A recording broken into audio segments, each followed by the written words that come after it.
Worship, we are live.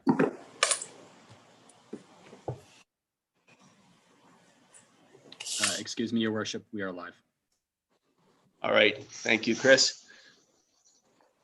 Council, it's 5 o'clock, so I'm going to call this meeting to order, and my clock's on time today, so I'll wait till the gong runs out.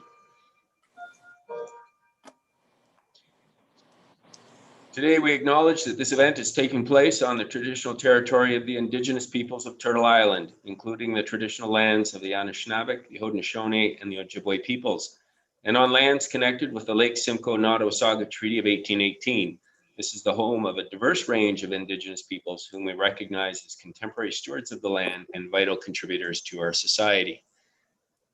And I will look to the Deputy Mayor for the adoption of the agenda, and it is moved by the Deputy Mayor and seconded by Councillor McLeod that the content of the Council agenda for September 28, 2020 be adopted as presented and as amended to Council to allow for Colin Travis, the planner, with respect to the item on the agenda today, 7.2.2, to answer questions in the event that staff are not able to. We have added Mr. Travis as a resource for that section. So unless, are there any questions or concerns, Council, before I call the vote? Seeing none. Oh, go ahead, Councillor Jeffery. Thank you, Mayor Saunderson. Just a couple of items that had been deferred from the last meeting to this meeting that aren't appearing on our meeting agenda. One was, I believe, the EPCOR billing, and the other was the, oh, there was something else. There were two items anyway that were deferred, and I thought they were being deferred to this meeting, and I don't see them on the agenda. Well, certainly I can speak to the EPCOR billing issue, Councillor Jeffery. The discussions are ongoing, and given the length of the in-camera session today with the training as well as the COA evaluation, that has been deferred to the next meeting. In terms of the other item, I'm not sure if you have it there, or oh, Peggy Slam's got her hand up. Director Slam, go ahead. Could have been the wastewater treatment plant negotiations. Yes. Yes. So yeah, it was. Okay. We were hoping the union team would have ratified, and they haven't. They weren't able to get together before today. So we're going to defer it to the next, I think, SIC. Okay. Thank you. So, Mayor Saunderson, I guess maybe procedurally, I was just wondering, on the gap, if we do defer it to a meeting, that there's some kind of report that comes up again that says that it's been deferred again. I just think that way we won't lose track of things. At least I won't. Okay, well, I think staff will take note of that, and we'll try to follow that if there's a further adjournment or deferral on that item. Okay, thank you. Okay, thank you. Any other questions or comments, Council? Seeing none, then I'll call the vote. All in favor? And that is carried unanimously. Thank you. Council, are there any declarations of pecuniary interest in the general nature thereof? Seeing none, if you find yourself in that position as we progress through the agenda, please let us know. Adoption of minutes, and it is moved by Councillor McLeod and seconded by Councillor Madigan. Be it resolved that the minutes of the council meeting held September 21st, 2020 be approved as presented. Councillor, are there any errors or omissions? Seeing none, then I will call the vote. All in favor? Thank you. That is carried unanimously. And any business arising from the previous minutes? Seeing none, then we'll move into item 5, community announcements, and I'll start with you, Deputy Mayor. I have nothing this evening, Your Worship. Thank you, Deputy Mayor. Councillor McLeod. Thank you, Mr. Mayor. I would like to encourage anyone who is a snowbird who needs a place to roost this winter to do so at the Collingwood Curling Club. Registration remains open, and the club needs a few more players if we're going to be solvent this year and have enough players to continue the league, or the leagues, in light of COVID. But there's a whole bunch of new safety rules and nothing to worry about. Okay. Thank you for that. We have regrets from Councillor Comey tonight. Councillor Madigan, No, sir, I have nothing this evening. Thank you. Councillor Doherty, Nothing for me this evening. Thank you. Councillor Jeffery, Nothing this evening, thank you. Councillor Berman, Nothing for me, thank you. Councillor Hamlin. Nothing, thank you. Okay, I have a few announcements to make. First of all, we are all wearing, or most of us have our orange shirt day button. And this is part of the Every Child Campaign Matters campaign, and it is recognized annually on September 30th across Canadian communities to honor the experience of former students and survivors of the residential school system and raise awareness of the tragic legacy of the residential schools. And the orange shirt is in tribute to Phyllis Webstad, who shared her experience of the residential schools at the inquiry with other survivors, and told a story of how as a 6-year-old on her first day of school at the St. Joseph Mission Residential School in British Columbia, she was given a new orange shirt by her grandmother. And the shirt was taken away, and along with that was her sense of self-worth and dignity. And for Phyllis, the color orange reminds her of her experience and how her feelings didn't matter at the time. So September 30 marks a very important day for us all. And the shirt campaign is to ask people to pause and reflect and listen to the stories of survivors and remember those whose lives were changed by the residential schools. And as well, I want to announce that on October 1st, it is National Seniors Day. And National Seniors Day is celebrated on October 1st from coast to coast, where we share our appreciation to the contributions of our seniors to our communities. And particularly in these trying times with COVID, as we enter the second wave, we ask everyone to take time on that day, October 1st, to reach out to an elder and show your respect and gratitude for the country that they have helped to build for us. Many may have noticed that on the weekend, the flag at Town Hall was at half-mast, and it was in honor of the passing of John Turner, who was Canada's 17th Prime Minister. He died on Saturday at the age of 91, and he was a parliamentarian crossing 4 decades and serving in many roles, including Prime Minister and Leader of the Opposition. And he was a Rhodes Scholar, and very interestingly, he was a Canadian track star and held the record in the 100-yard and 200-yard dash between 1947 and 1949. So we pay tribute to Mr. Turner's legacy. And finally, we know, as we see the numbers increase of infection rates, we know today across Ontario there were 700 new cases. In Simcoe County, we had 27 new cases, and we're seeing it that this majority of this new outbreak is happening in our demographic of 35 and under.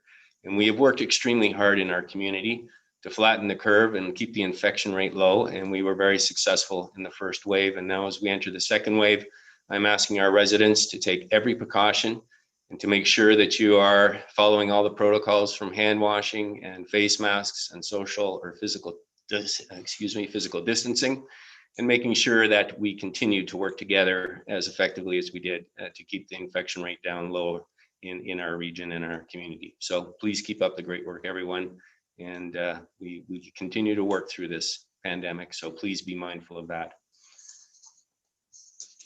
And next on the agenda, we have the consent agenda items, and it is moved by Councillor McLeod and seconded by Councillor Madigan. Be it resolved that the general consent agenda, having been given due consideration by council, be received. And there are 3 items: 6.1 proclamation, Dyslexia Awareness Month of this October; 6.2 Ministry of Municipal Affairs and Housing letter re Parkland dedication development charges and the Community Benefit Charges Authority; and 6.3 Steve McCauley letter re security gates for condominium properties. And I also just want to make the public aware that council did receive a letter from Wildwood Condominium Corporation in response to Mr. Cawley's letter. That was distributed to council today before the meeting, and if there's any member of the public that would like a copy of that letter, they can request it through the clerk's office. So I will first ask the motion on the table to receive, and then I will ask council if there are any items to be pulled from the consent agenda. So for receiving the consent agenda, all in favor? That is carried unanimously. Council, are there any items that you would like to pull from the consent agenda item today? Councillor Doherty. Item 6.2 and 6.3, please. Outside of if we want to defer discussion of 6.3 until we get into discussion of gated communities in general, I'm happy to hold it until then. So I guess just to clarify on the correspondence, then you're just raising that as a matter related to the gated communities deputation we received the other week at the operations and development meeting. Is that what you're telling us? Yes. Okay, Yes. so then let's defer that to that item comes up in the agenda then.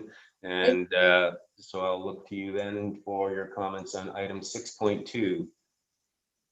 Yes, thank you. There's no question that the government has been very proactive in addressing the issues related to available and affordable housing.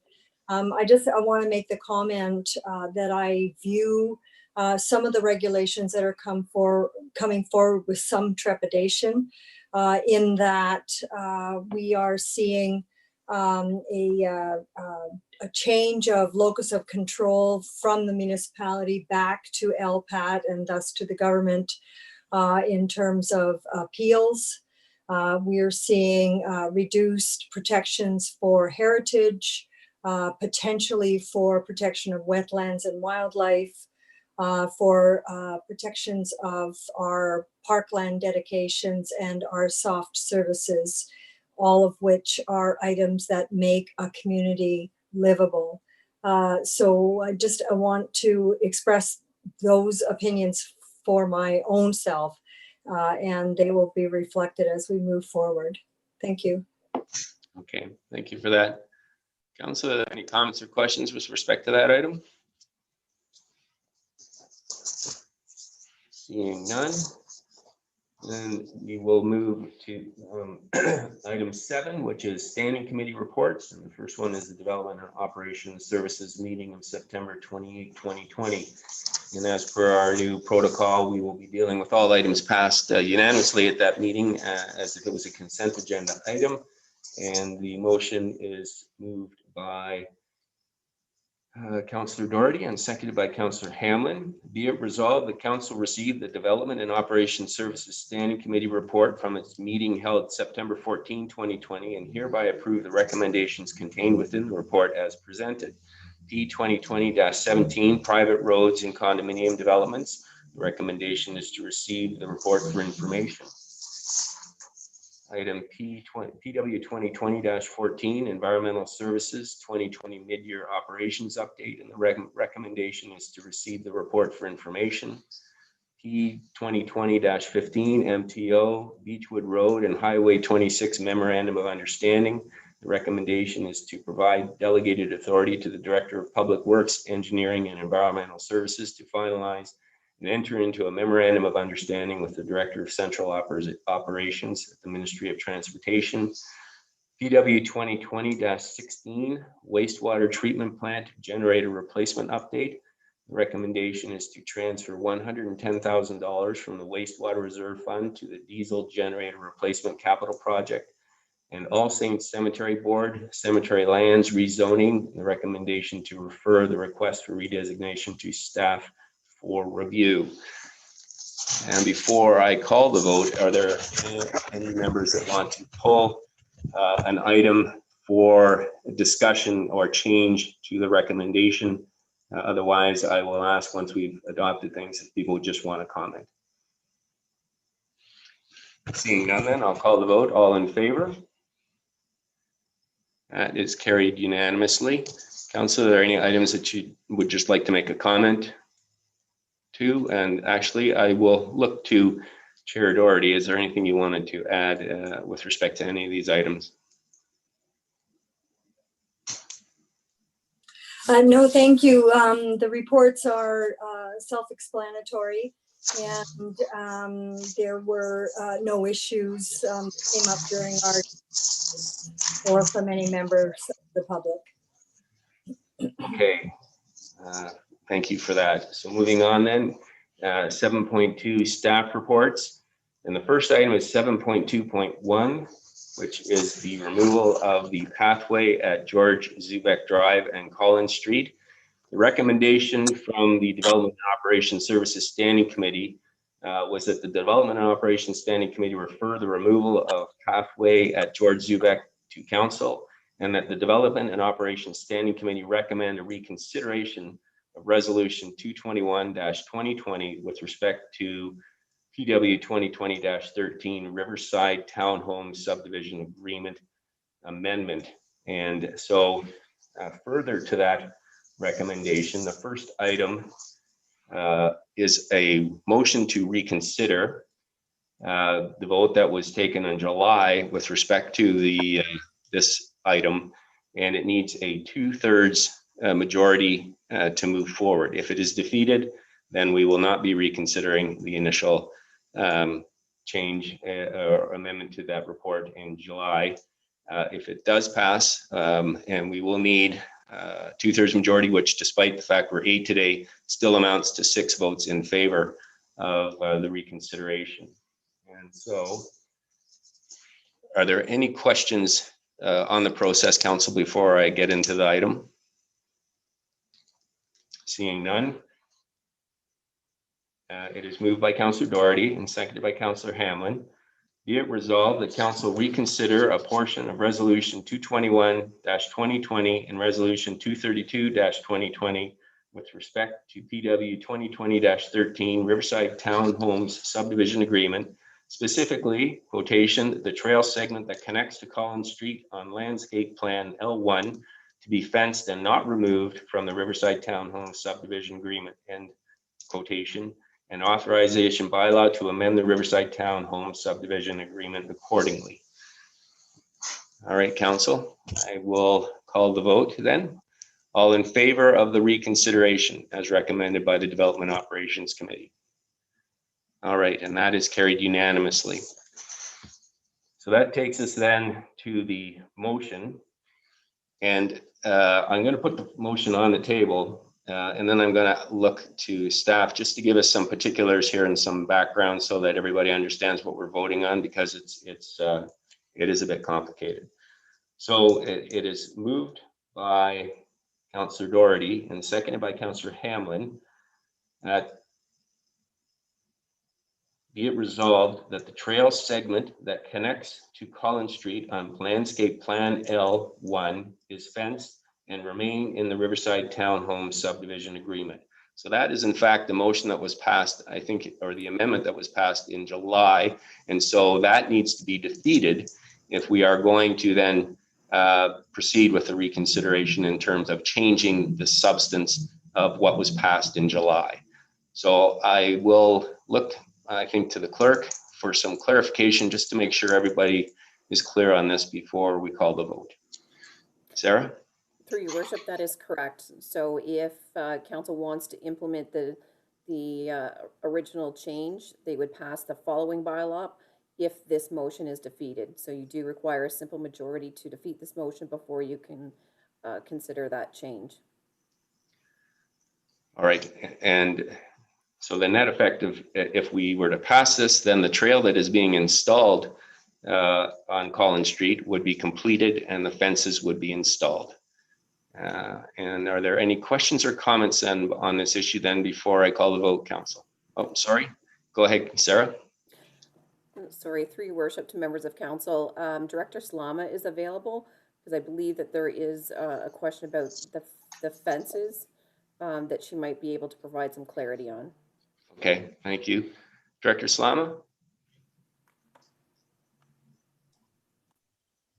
Sorry, just took me a minute there. So the fence in the amendment that was passed that spoke to retaining the trail on the section that connects to Collins and installing a fence. This would be on the property line that delineates this stormwater block.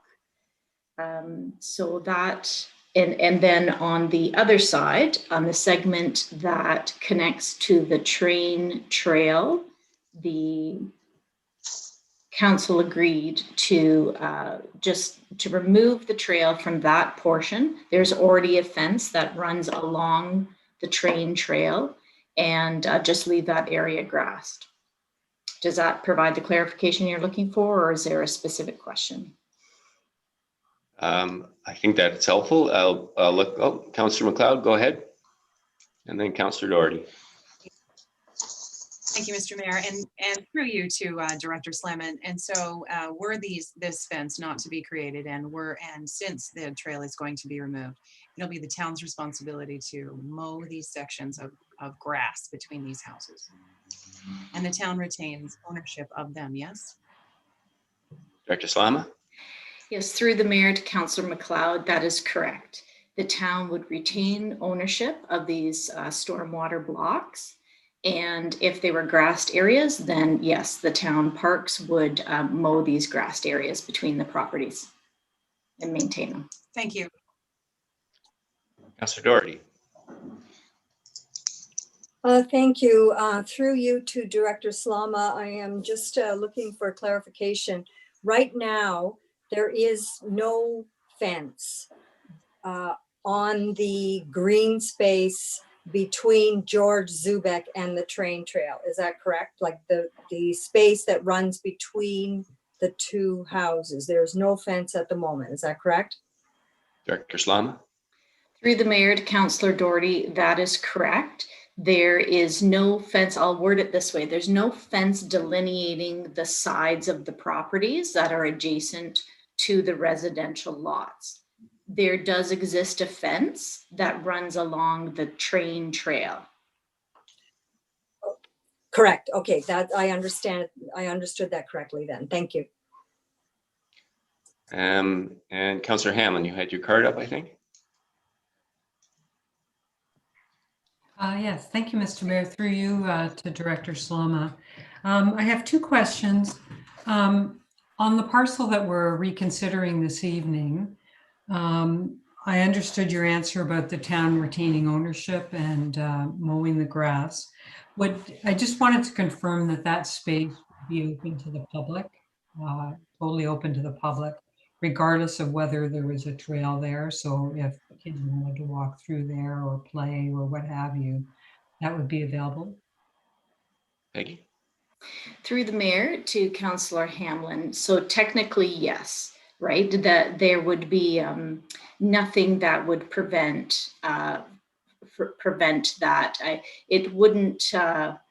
In speaking with Manager Martin, we did look at, what are the opportunities for this as like an open park space. It's not really large enough, so I don't think Manager Martin would promote it as a space, as a park space, but it would not be closed to the public. Okay, thank you. My second question through you, Mr. Mayor, is it contemplated that trees would be planted in that open space? Peggy? Through the mayor to Councillor Hamlin. When we first brought the staff report forward, I think following the first DNO committee, when it came to council, we did look at the opportunities, and Manager Velick and Manager Martin agreed that the town could probably add a couple of trees in these green spaces, because the purpose of the blocks is to maintain a flood overflow channel. We need to make sure we're not compromising what that, the function that it needs to perform.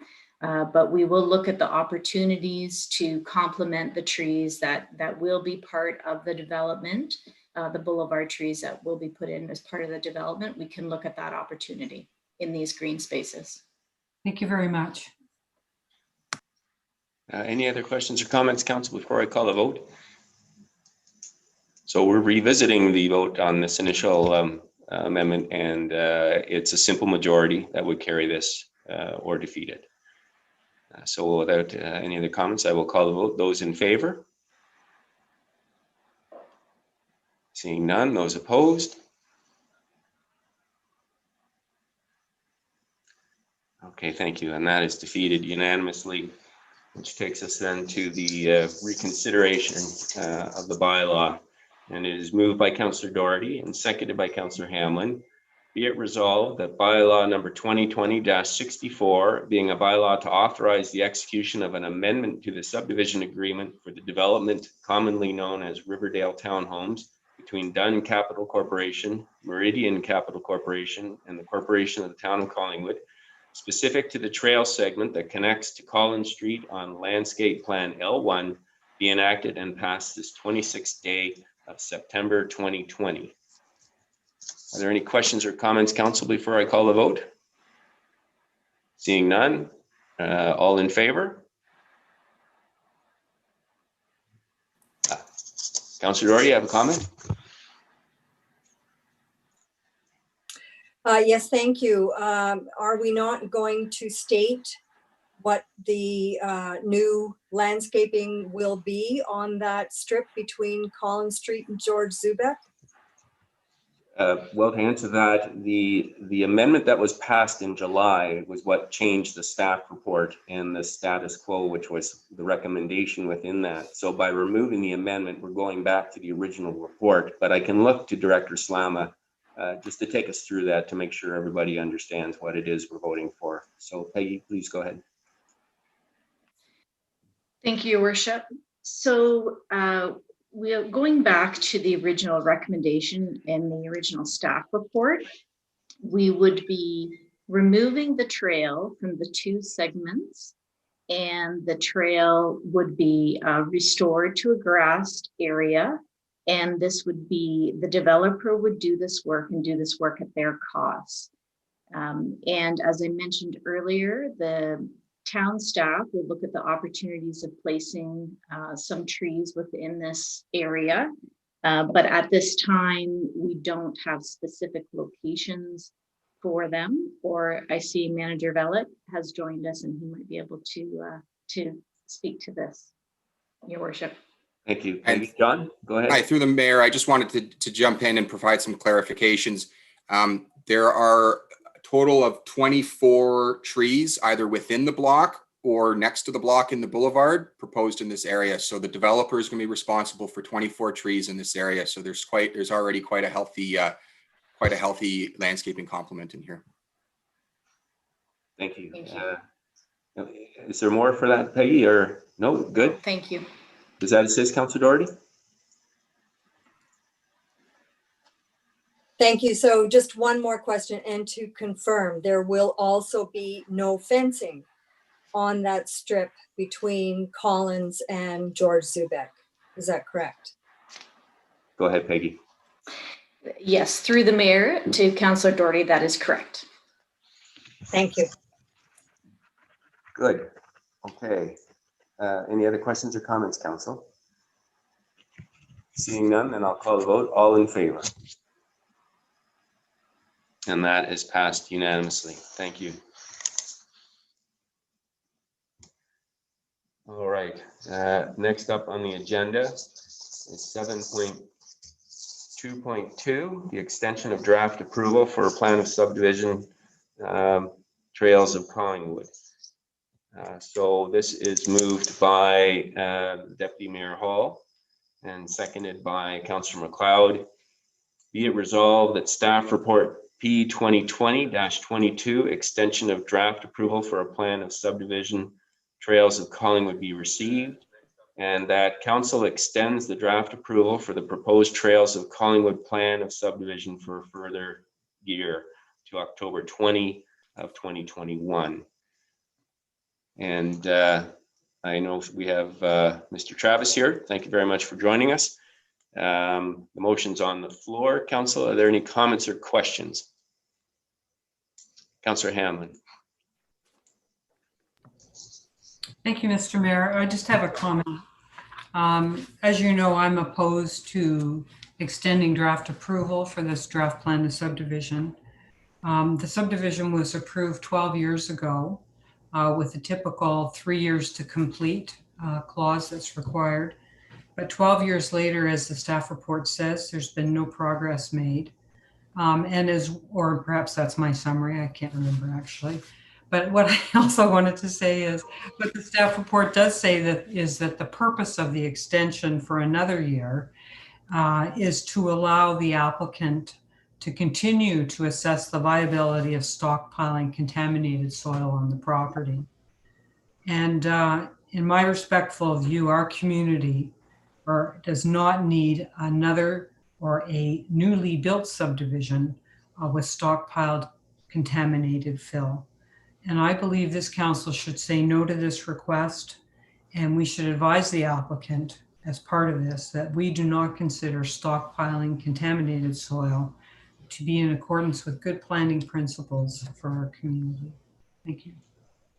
Thank you for that. And it raises an important issue, which is who has the ability to approve the remediation. And I'm going to look to Director Farr, but my understanding is that this is something that's being done and peer reviewed by the town, but that the ultimate approval of the remediation plan is a responsibility of the Ministry of the Environment, which is a provincial body. So Director Farr.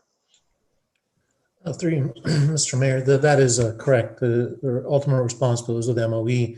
The MOE sets out the options for dealing with contaminated soil and the standards under which any mitigation would be applied to allow it to occur. And stockpiling is one of the options available.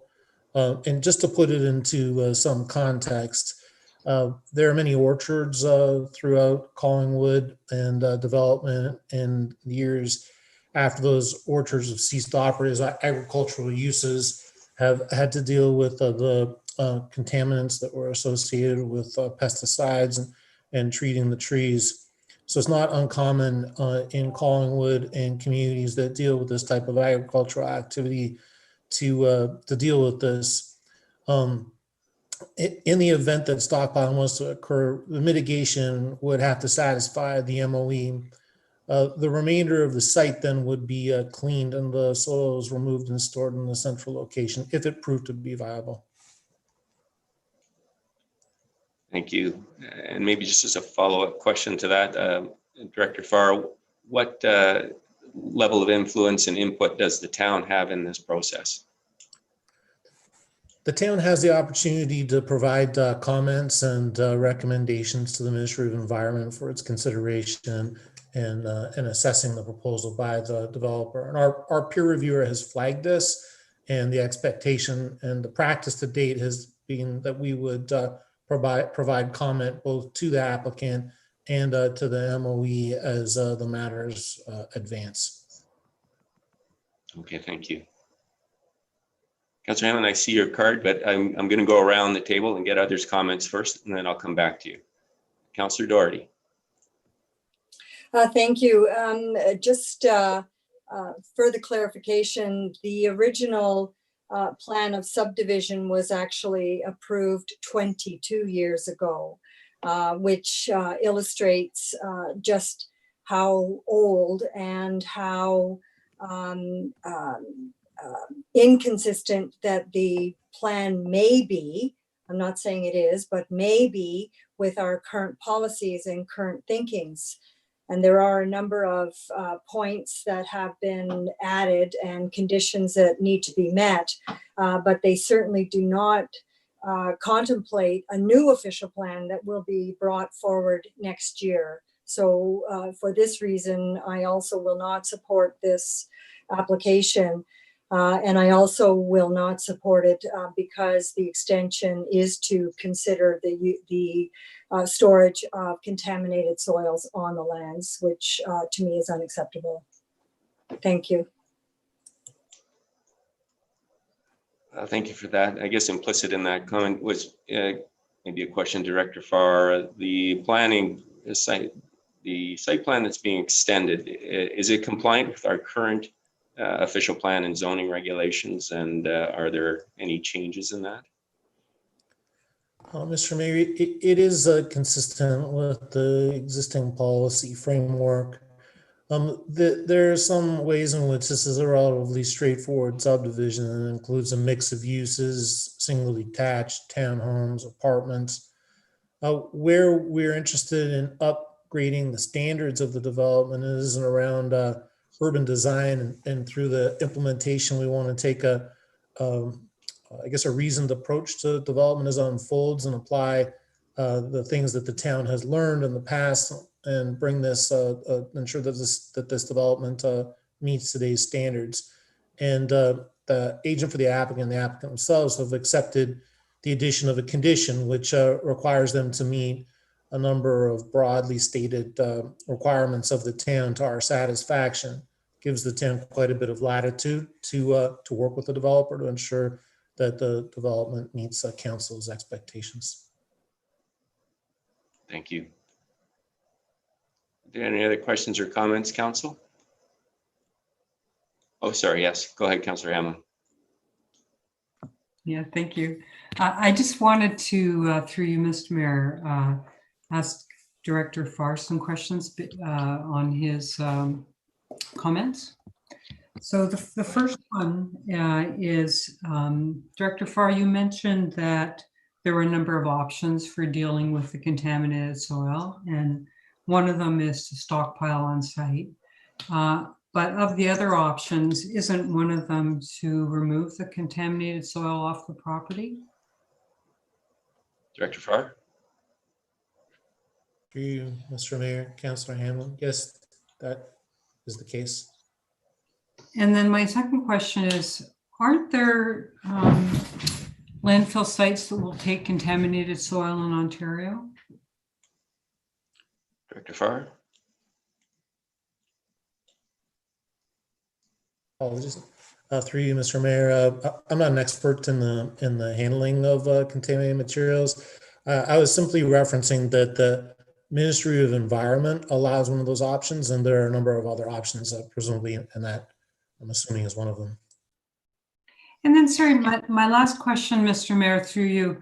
I haven't looked at this for a long time, but I thought the series of options was like A, B, C, and if you can't meet all those, then you can store it on site. Have you looked at it recently? Do you know if that's the case? Director Farr, are you able to assist? Through you, Mr. Mayor,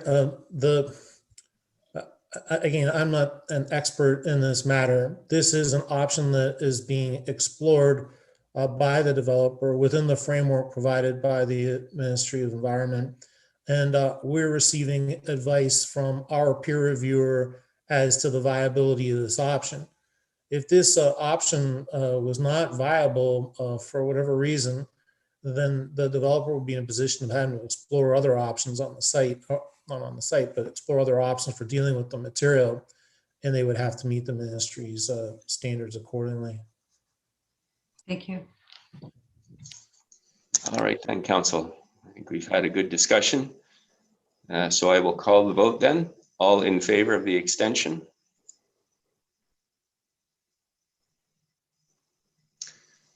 And opposed? That is carried.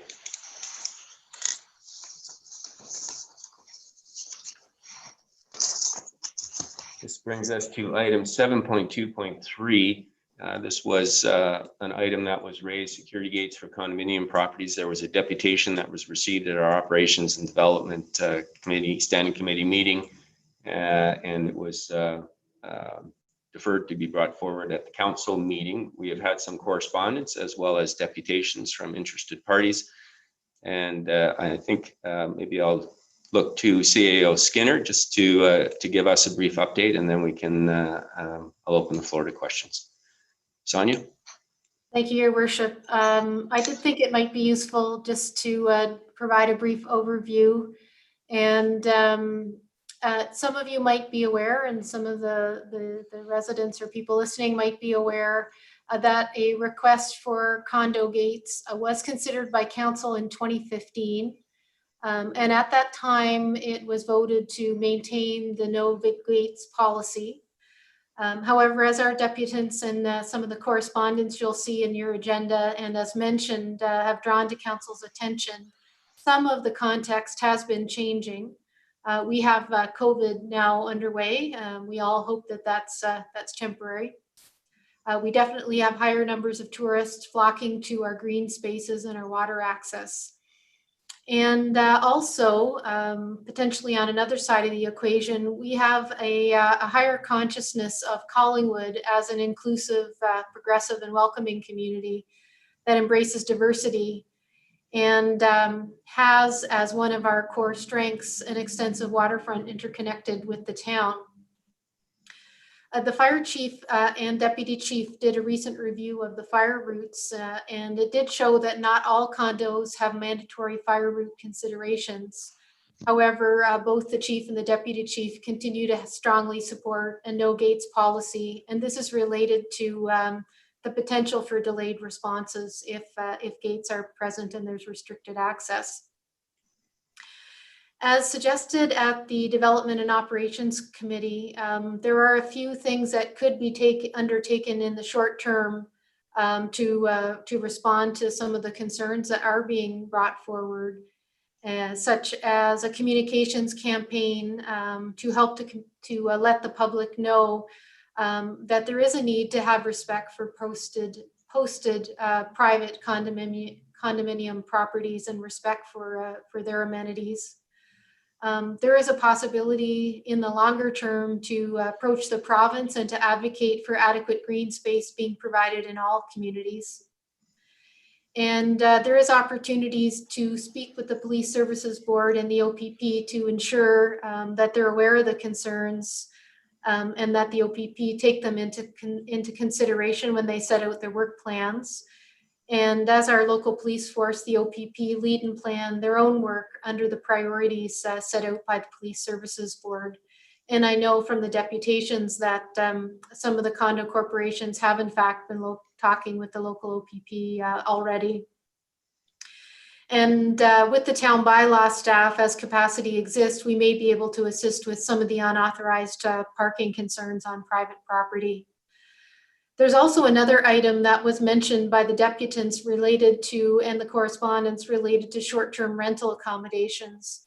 And council has asked that staff bring forward short-term accommodations evaluation as a priority.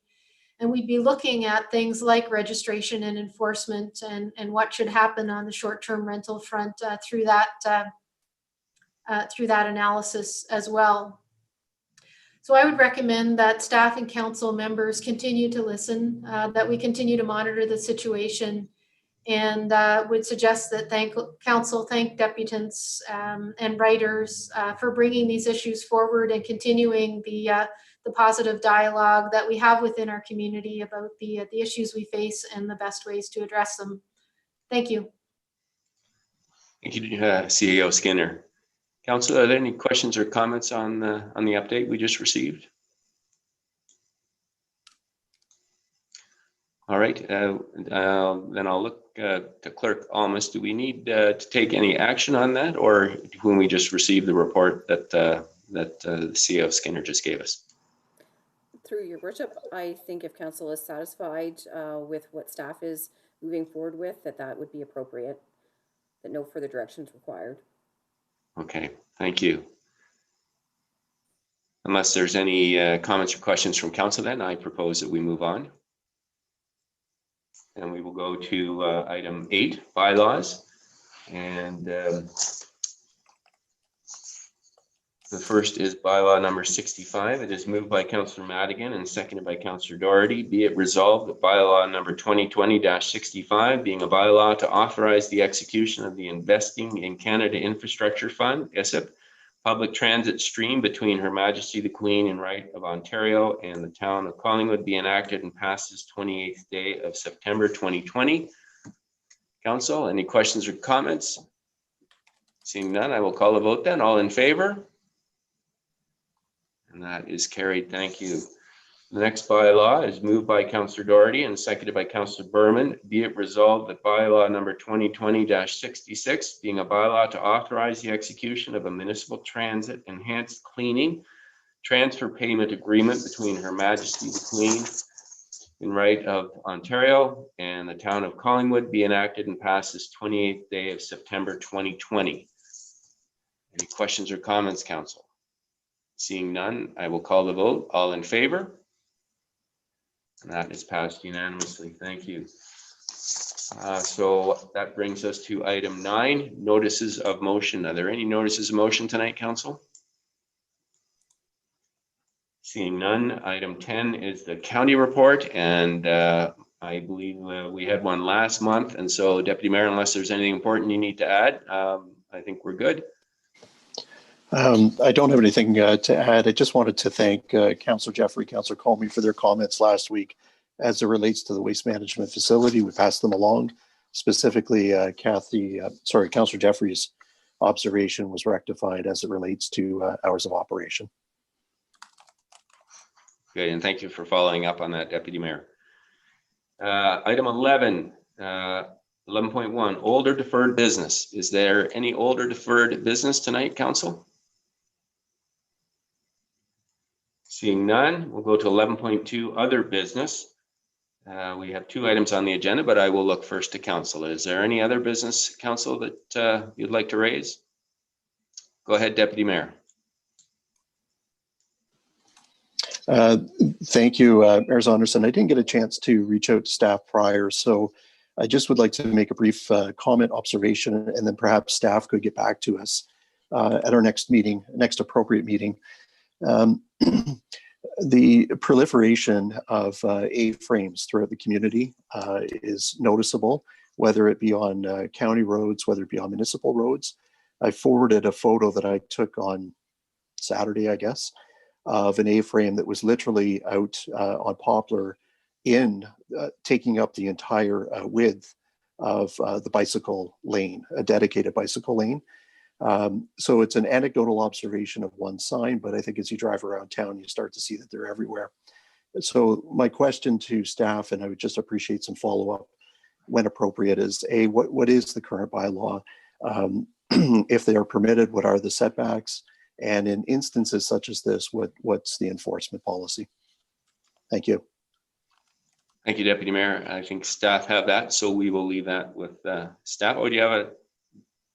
Okay, no, I think we're good on that. So we'll leave that with staff, and I appreciate you bringing that up, Deputy Mayor. Any other items, council, before I go to the agenda? Seeing none, then 11.2.1 Economic Recovery Task Dashboard Update. Director Rydlo, Martin. Good afternoon, everyone. Good afternoon, Martin. You've got the floor. Thank you, Mayor Saunderson. And thank you, Chris, for projecting the slides onto the screen. We can move on to the second slide, please. As you may recall, as part of the Economic Development Recovery Task Force that was initiated this spring, a dashboard was developed with the intention of tracking Collingwood's recovery.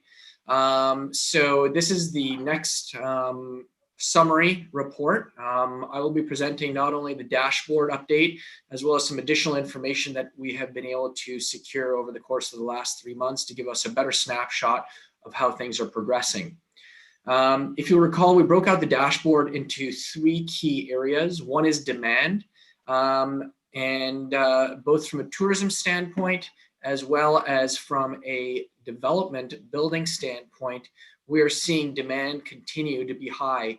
Up to the end of August, we were seeing search interest, Google search interest in Collingwood things to do at or above peak levels that we've seen in the past. Likewise, in terms of building permit activity, we have essentially seen things continue status quo. If you took an average line over the last 2.5 years, you'd see that there's barely a notice of anything major having occurred. So certainly from that standpoint, demand continues to be good, if not high, for Collingwood.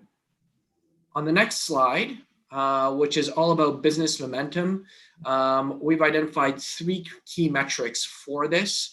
One is real estate activity. For those of you that are close to the real estate market, you know that you've been tremendously busy over the last 3 months. And that certainly is indicative of what's going on with the real estate market, not only in terms of listings, but value of listings and change year over year. And that continues to abound. Bankruptcies was another key indicator. And as we saw the last time, bankruptcies don't seem to be showing up. Now, what's interesting about this specific data set, it only registers declared bankruptcies. So first of all, some companies go out of business and don't declare bankruptcy. Second of all, this is just indicative of what's happening right now. Many businesses have year ends that happen at December 31st periods.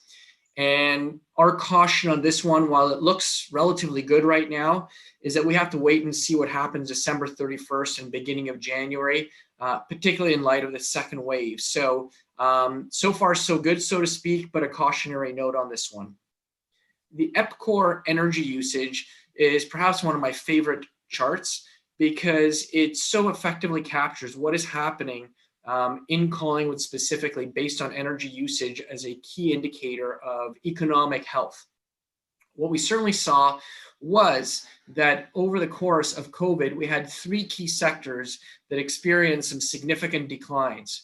And not surprisingly, industrial, educational, and hospitality accommodation. The good thing is that all of those have trended upwards. And this is a growth number, so it looks at growth year over year. But you're seeing that overall, we are back to roughly the same level that we were at a year and a half ago. So there's good news in terms of energy consumption and how that is carrying through in terms of recovery in Collingwood. The next slide in terms of employment uses two key metrics. One is based on Indeed Insights, which uses that major search platform as a estimate of what's happening from a job search and a job posting standpoint. And what you'll see is that the red line indicates that job postings have been going up. Once again, they don't actually seem to have taken a major dip during the spring beyond what we would have seen in the summertime or in the wintertime. What we're seeing is there's an increasing number of listings, but we're also seeing an increasing number of people looking for jobs, which is a good sign, particularly as we take a look at Serv coming to an end, people starting to go, you know what, how am I going to get back into the workforce? The slide, the second picture on this slide is once again trying to get an estimate of what's happening in terms of unemployment. If you'll recall at our last presentation of the dashboard, we had identified the Simcoe-Muskoka key workforce area that stretches from Waterloo is probably not the best proxy for unemployment. Rather, we believe the one that represents the Grey Bruce, Stratford Peninsula area is more indicative. And what we see there, we're sitting at around 8.7% unemployment, which has dropped down from the height of 9.6. It's certainly nowhere close to the low of 2.4, 2.7 that we had experienced almost a year ago, but some would argue that was almost too low. So there is recovery happening. Once again, what is going to be interesting is we have two key factors playing into unemployment numbers this fall. One, of course, is what's going to happen with Serv and the announced programs that the federal government made last week. No specifics still coming out on that, but there is changes that are being proposed to help continue that support into next year. But again, I think a number of people are going, we're not sure what's going to happen. The second key aspect is, of course, this second wave. And we've already had a number of restaurants reaching out to us going, you know, we need to really reassess how we are going to continue operating, not only during colder months, but as this second wave comes upon us. So this is a fast developing story, and we'll certainly keep you updated on what happens with this second wave amongst the many businesses that we've got here, particularly those in the hospitality and tourism area. If we move to slide 5, I wanted to take the opportunity to share with you the results of our business survey that we did this summer, which stretched from June 24th to July 18th. This is the third annual business survey that we did. And if you recall, as part of the recovery task force, they suggested that this be done in combination with the BIA and actually be able to break out some of the BIA numbers and businesses. So we've done that. We were really excited about the response rate. It was almost double what we've seen the last 2 years. Furthermore, we also had more representation from the full spectrum of businesses, as opposed to just being very small business centric. You'll see that we have had a broader spectrum of businesses that have employees over 50 as part of their workforce. So this is a very good representative Collingwood specific survey of how businesses are feeling right now, or at least as they were during the end of June and beginning of summer.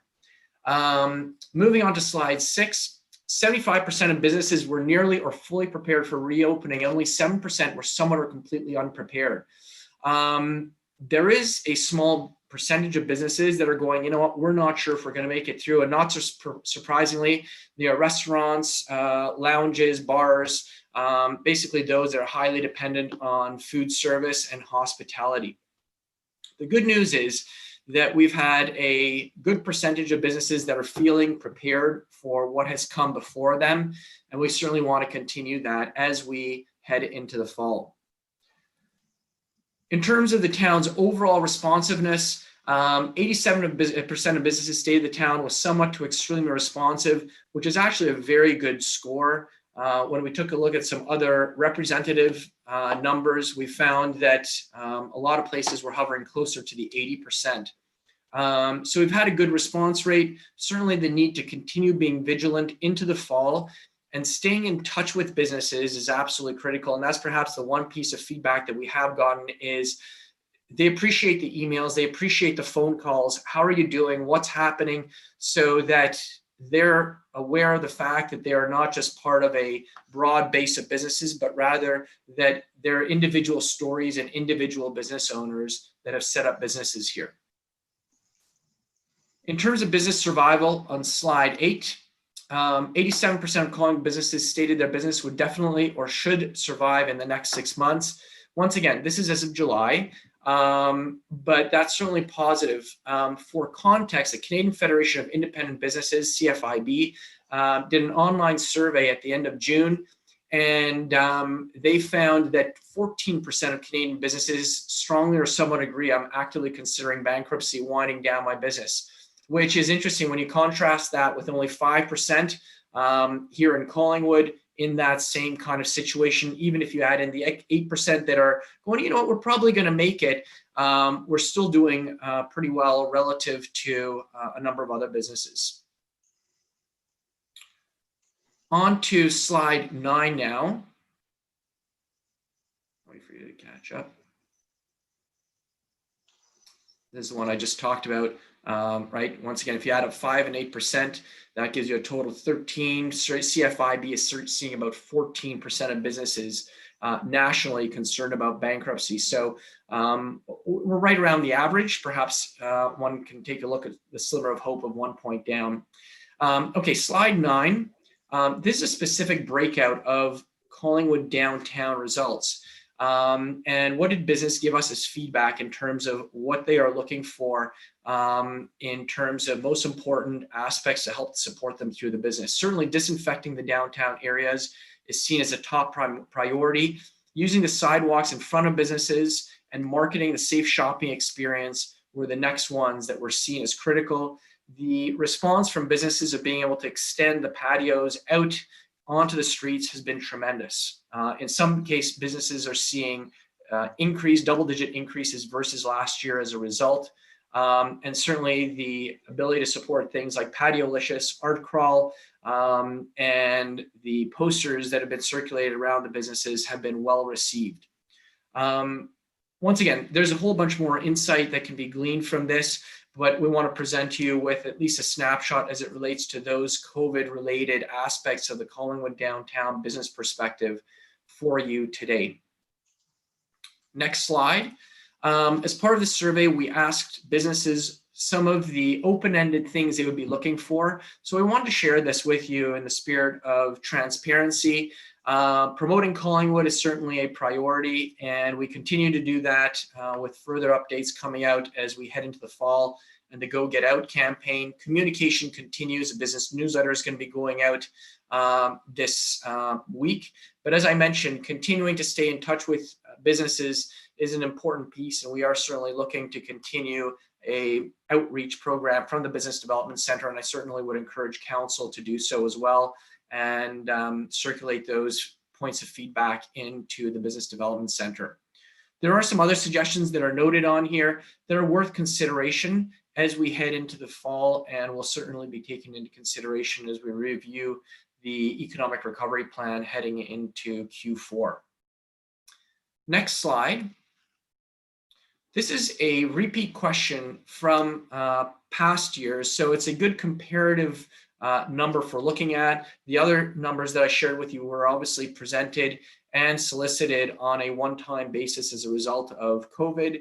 The primary areas of focus that businesses are looking for help for fall into the three specific areas: attracting investment, networking and collaboration, getting us together, finding out how we can collaborate more, and four-season tourism.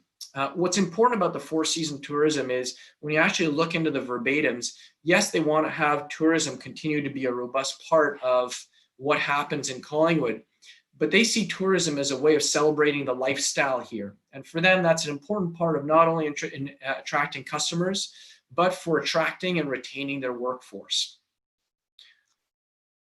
As we look into the secondary areas of focus, things like consulting and financial support from the Business Development Center is certainly ranking up high, as is centralized business support and the training and education modules that we've been providing. This week, we will be announcing a series of all new business programs specifically focused on helping businesses get more digital.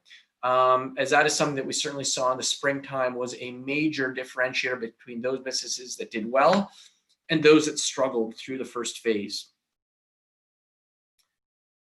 Next slide. What are the key challenges facing businesses? Operating costs, hiring and retaining personnel. What's interesting, those two are consistent from what we've seen over the last 3 years. The one that has really popped up is debt level. So as we think about helping businesses in the fall, what they're looking for is not more loans necessarily, but how is their money that they can use to help support the sustenance of their business? Things like Patiolicious were really well received because that was something where they saw increased traffic into their restaurants and their patios, and it wasn't impacting their debt. So that's one that is certainly important to consider as a key need that's coming up amongst businesses and has popped up as a result of COVID. Next slide. This one measures business activity projected over the next 3 years and what are they expected to do in terms of hiring new employees. Overall, there's actually good news here considering the gravity of the situation that we've gone through over the last 6 months. So if we take a look at the first one, you'll see that 51% are claiming that they're going to increase their business activity. That's down from 69% 2 years ago. But that's still a significant percent of businesses that are saying we're looking to grow. If you add into there, those are looking to increase slightly at 27%, that still bodes very well for Collingwood's economy in terms of what they're projecting in terms of business growth. The number of employees that they're looking to hire is still continuing to grow. The demand for employees is here. We need to help promote their jobs that they're posting, but it has gone down as well. And that is just the reality of what we got to be facing. Now, interestingly, this is something there's been of a trend line over the last 3 years that the need for new employees is slowing down a little bit. But that's still 25% that are expecting to increase their need for employees significantly. In other words, they want to grow their workforce by 5% or more. So it's really important to keep that as a consideration that through these tough times, there are many businesses still looking to hire. Today we found out about another tech cluster company that's got about 4 or 5 jobs that they're looking to fill. So a good stat here to keep in mind. Slide 14 is the final chart. And this is a really interesting one. It's called the Net Promoter Score. It's something that a lot of firms use now around the world as a simple measure of how are we doing. And the reason it's called the Net Promoter Score, it asks a very simple question. How likely would you be to recommend to a friend or colleague a product, a service, or a place like the town of Collingwood? And we asked this in 3 specific category areas. How likely would you recommend Collingwood as a place to invest, as a place to live, and a place to visit and vacation? It's no surprise that we came back as a world-class place to visit and vacation. And we've held that kind of classification for the last 3 years. It has dropped down a little bit, but I think that's part of people starting to live here as opposed to vacation here. And I think it's a little bit of, you know what, we really like where we are, so I don't need to come here and vacation. And that may be a reflection of the traffic as well that we're seeing here. We remain an excellent place to live, and this one has been going up. And I think this is a particularly important one to watch as we look at filling our workforce, and as we want to continue to be a place not only where people come to work, but where they also bring their families and they live here.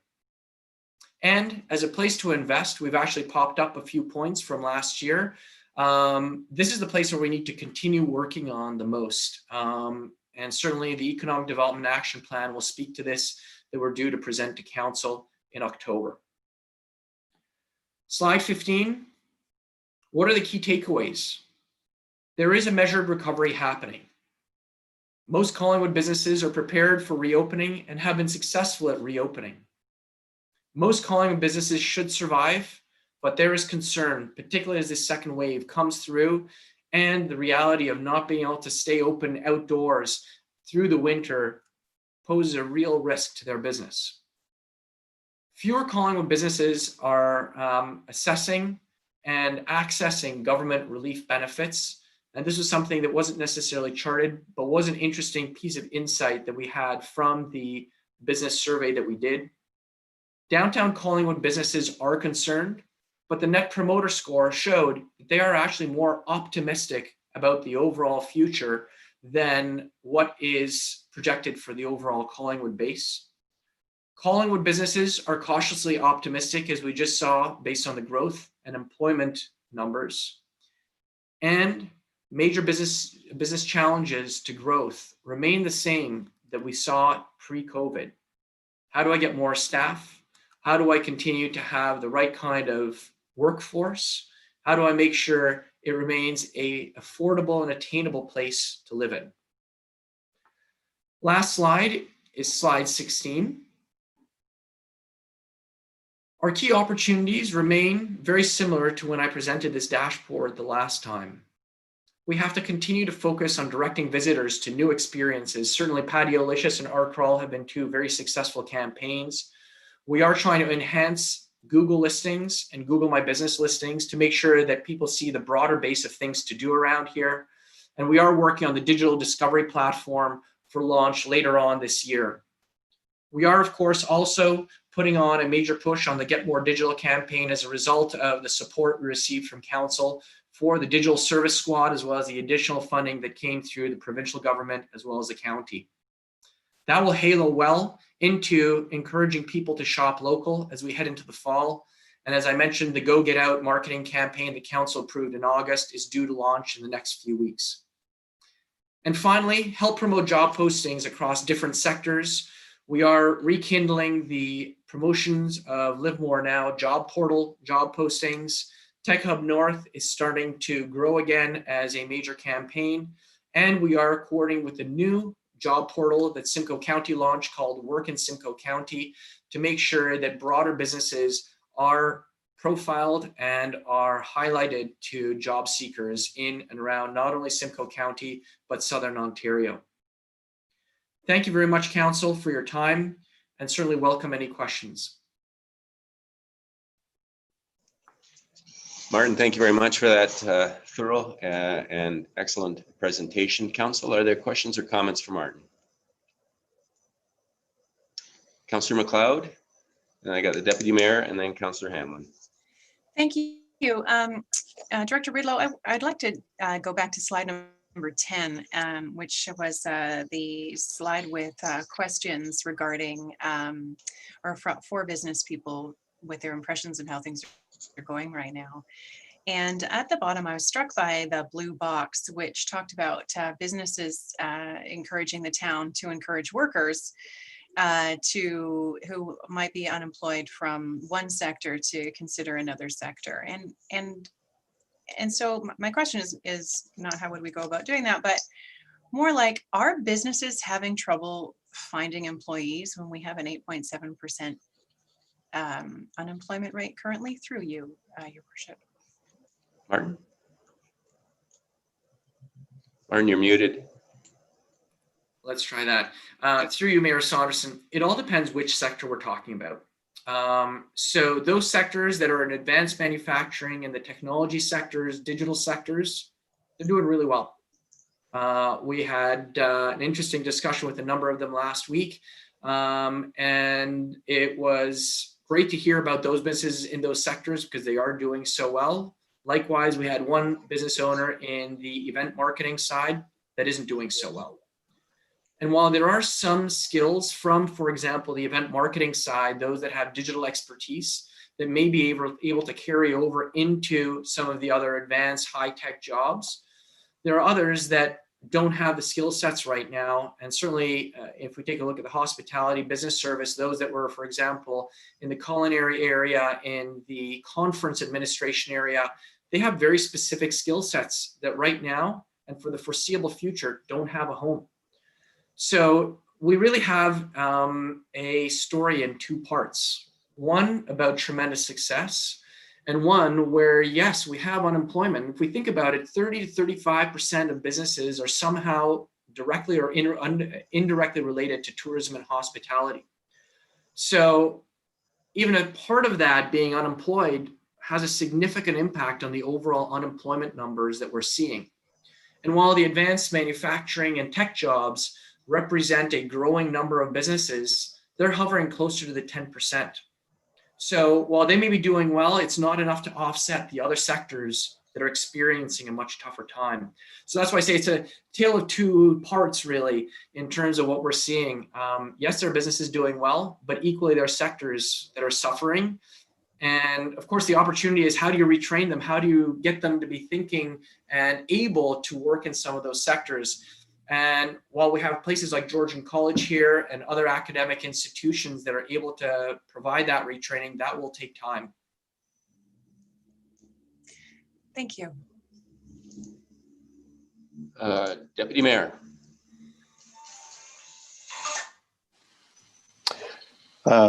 Thank you. I think that my question was actually covered off in the response from the director. So I'd like to just offer the following comment, and it relates to the county. The director mentioned the website for, and I apologize, you can remind me. But I wonder if twofold. One is that perhaps at a future council meeting, we could invite a representative from the county to give a deputation or presentation as it relates to what the county is doing from an economic development standpoint. Because you know, our tax dollars here in Collingwood are being invested in the county, and there are some really interesting things happening, and it would be a good news story to hear.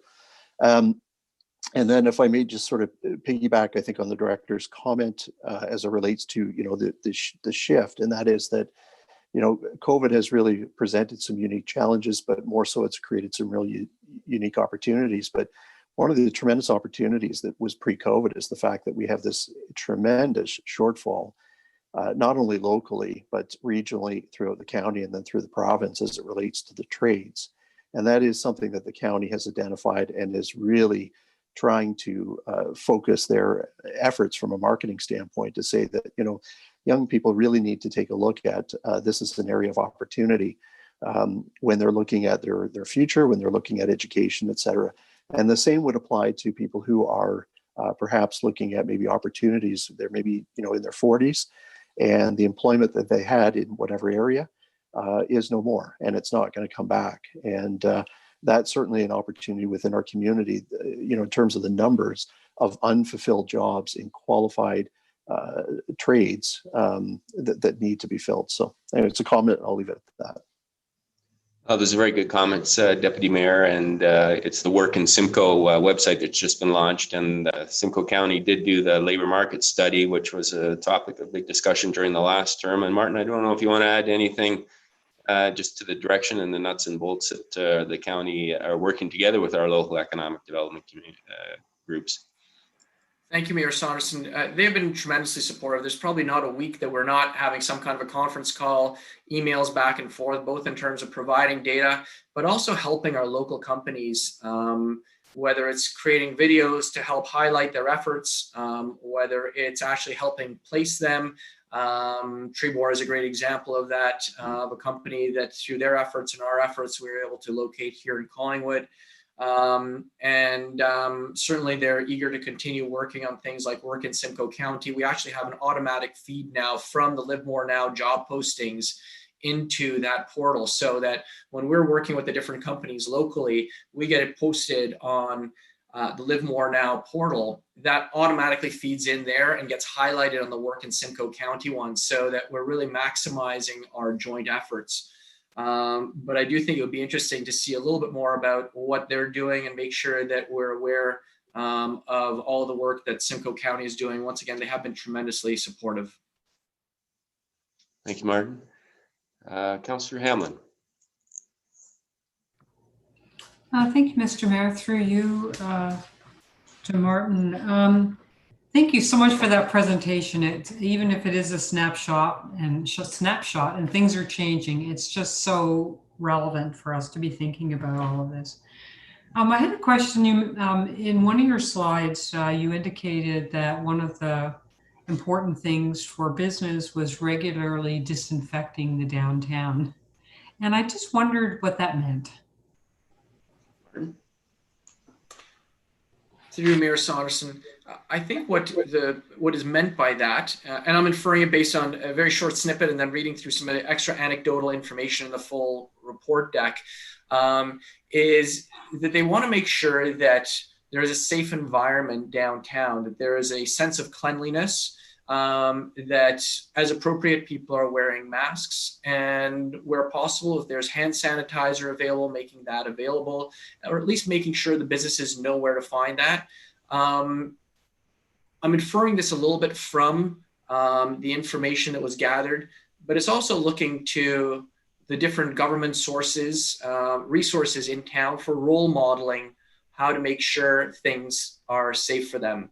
And that's where I think some of the work that the town of Collingwood has been doing, as well as the BIA, has really been demonstrating and role modeling that kind of approach. So I would say that it's good. I think continued vigilance as part of going back into our second wave will be important. I'm looking forward to hopefully joining the BIA at their next board meeting next week to discuss about some of the ideas for the fall and into the holiday season as it relates to both this information as well as the second wave. Thanks, Martin. Any follow-up, Councillor Hamlin? Yes, I just have a comment, and it relates to a point, Martin, that you made near the end of your presentation about some of our businesses, and particularly I'm sure it's the residences, are worried about what's going to happen when they can't be outdoors anymore.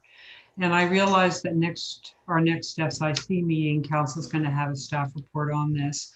But I just wanted to make the comment that I hope we can consider beyond the sidewalk issue to whether there might be public spaces available in our town to help our restaurant industry. I think that this winter period is going to be extremely difficult for our restaurants if they can't serve people indoors or people don't want to go indoors. And I'm saying can't because I'm worried about what's coming. And so it will have to be outdoors, and we may have to facilitate heaters, but we may have to, as I say, make space available. And I know that this is going to be an issue with the BIA to be dealt with. So anyway, I just wanted to make that comment. Thank you. Thank you for that. I know Councillor or Deputy Mayor would like to speak, but before I'll just look around the table. Seeing no other cards, go ahead, Deputy Mayor. I just wanted to add to Councillor Hamlin's very valid observations. So to the latter point with regards to outdoor spaces, patios, et cetera, very much on the radar with the BIA, and was front and center as part of the last conversation, or I should say meeting. And a couple of things are sort of both short-term, long-term being looked at by the current board. And then with regards to cleanliness, although this doesn't have anything specific to do with hand sanitizer, but it's part of the macro, the overall, is that about a year ago or so, the town purchased a modified, smaller utility dump truck. And perhaps people have seen this, but it's up and down the main street. It's used to clean out the receptacles themselves, but it's also there to assist on Mondays when waste has been left behind, or it's the wrong, we still have people that unfortunately are putting things out the wrong week. And so the town is assisting in that respect. And then lastly, and it was just unveiled within the last 2 weeks, I believe, we now do have a street sweeper. It's a person operated sweeper that will be going up and down. And again, it's to pick up, debris on the street, etc. It has been affectionately named the Ed, as in the late Ed Christie. And for those who knew Ed and fondly remember Ed, you could see him out on the main street, broom in hand, sweeping away the debris, etc. So that's where the name comes from. So. Thank you for that, Deputy Mayor. And I've seen, I call it the street Zamboni, out many times this weekend. I've talked a number of times with the operator, and it's a fantastic device and certainly has been helping to clean up our downtown. If there's no other comments, I just wanted to thank you, Martin, for that, and thank you and your team for all the, it's been a busy 4 months for your gang through the COVID crisis. And before that even, we did have a meeting last week, a regathering of the Economic Development Task Force to update them on the COVID developments and get their feedback on 35 recommendations that we got from the Economic Support and Recovery Task Force. And there's such a wealth of talent in our community in terms of working together, providing incredible input like we got from both of those committees and moving forward. And it's good to see the level of engagement in our business community and our BIA as we all get together to make sure that we put our best foot forward in the times to come. So thank you very much for that. And thank you to all council for the support of those initiatives. Next on the agenda is another item of other business, and I'm going to look to the CAO for an update on the JI communications plan. Sonia, go ahead. Thank you, Your Worship. And if I could, I wouldn't mind saying one word about Martin's work first, which is that the dashboard is getting some play across the province with folks who haven't seen anything like it as far as assessing the rebounding of business. So those first few slides when they're looking at energy use and bankruptcies and search results has been, I think, looked at enviously by a few other jurisdictions. So my kudos to them. Thank you. And on with the judicial inquiry update. So Justice Morocco's current projection continues to be that we will receive his report no later than October 31st, which I think is a weekend. So probably just before that. We are preparing a report for the October 7th SIC meeting for council's information, input, and hopefully acceptance. That will cover as much of the preparatory work as we can get together without actually knowing what the justice's recommendations will be.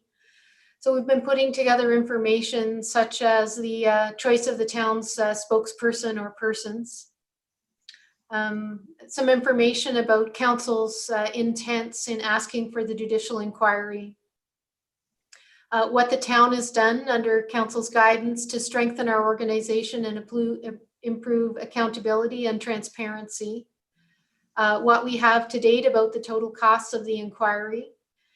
And it is important that once the inquiry is start, that we enable them to put together that full set of information. So there are costs related to that. Our intentions for a thorough review of the justice's report and planning of next steps.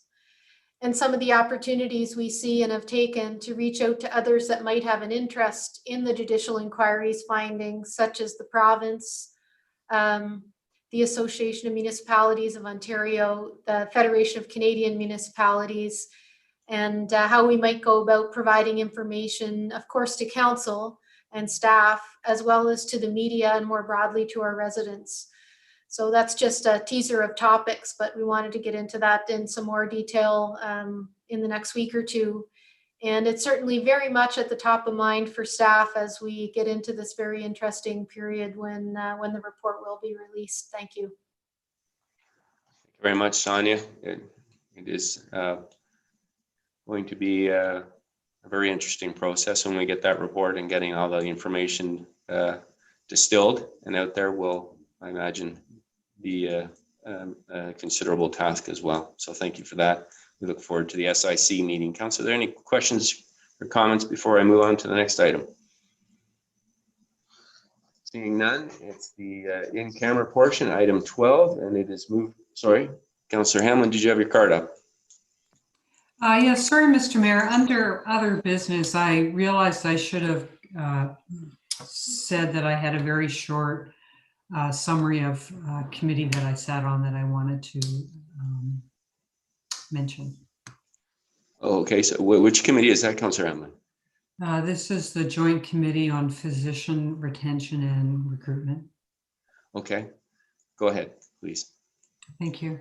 I attended the first meeting on behalf of the town about 2 weeks ago.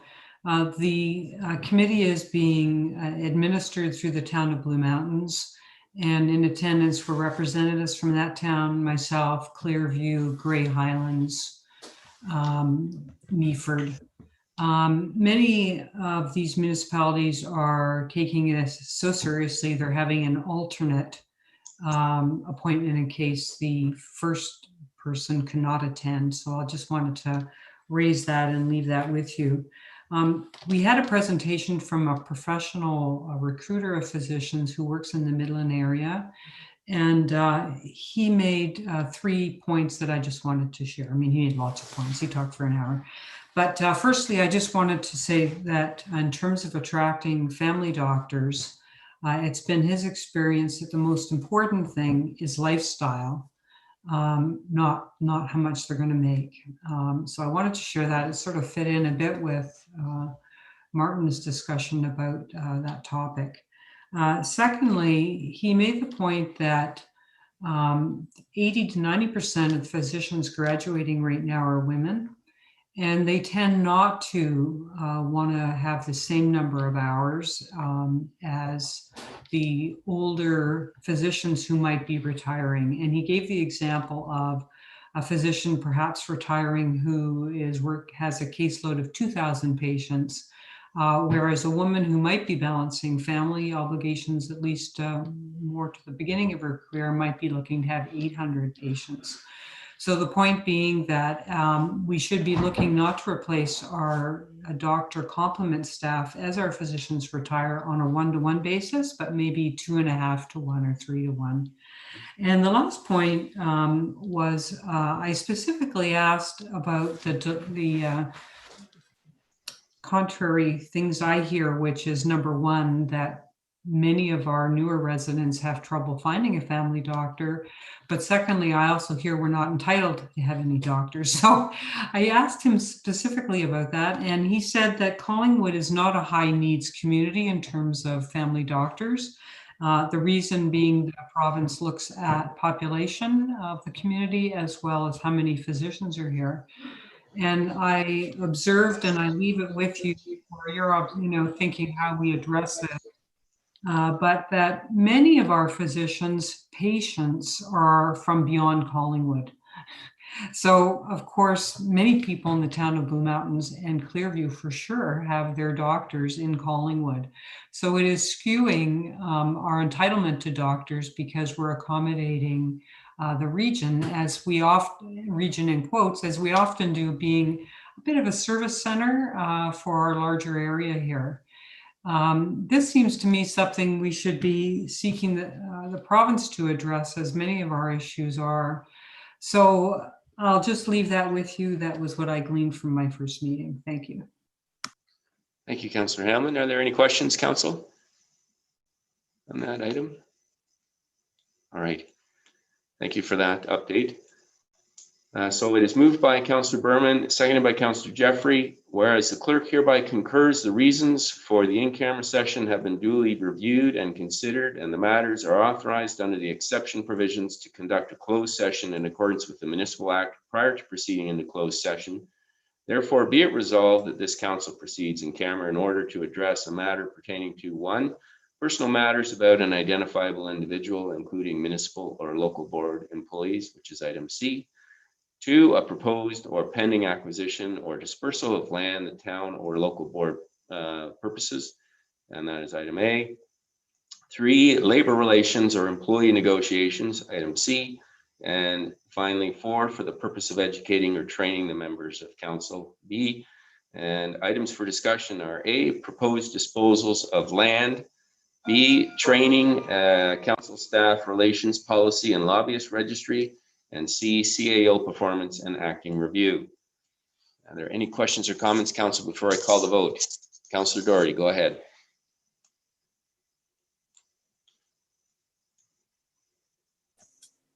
Sorry. Just wondering why we are receiving councillor training in camera. I'll look to the clerk, but under the Municipal Act, there are provisions that allow for training to occur when it's deemed appropriate. And some of the items we will be dealing with, I think, are sensitive, but I'll ask Sarah to confirm that. Thank you, Your Worship. Either myself or CAO Skinner can address, but it was felt for this training session, it was most appropriate to move in camera. Again, this is a permitted exemption that council can move in camera under the Municipal Act. Any follow-up, Councillor Doherty? Thank you. Thank you for that clarification. Okay. Seeing no other questions or comments, then I will go ahead, Deputy Mayor. This was deferred from earlier in the summer to tonight, and it's unfortunate that for the second time, not a full membership of 9 are present. I'm just hopeful that that individual will be offered the same training when they return. I will look to staff, maybe CEO Skinner, would that be made available? Thank you, Your Worship, through you to Deputy Mayor Hall. Yes, when we received notice earlier today that one of the members wouldn't be present, the clerk and I did discuss offering that training to her separately. It would be important for all of council to receive the training going forward. A good point. Thank you for that. All right, then, unless there's any other questions or comments, I will call the vote on going in camera. All in favor? All right, and that is carried unanimously. Thank you. I have 6:31 by my watch. I'm going to suggest that we break and reconvene at 20 to 8. Is that sufficient time? Or sorry, 20 to 7. 27. All right, then we will see you in 8 minutes.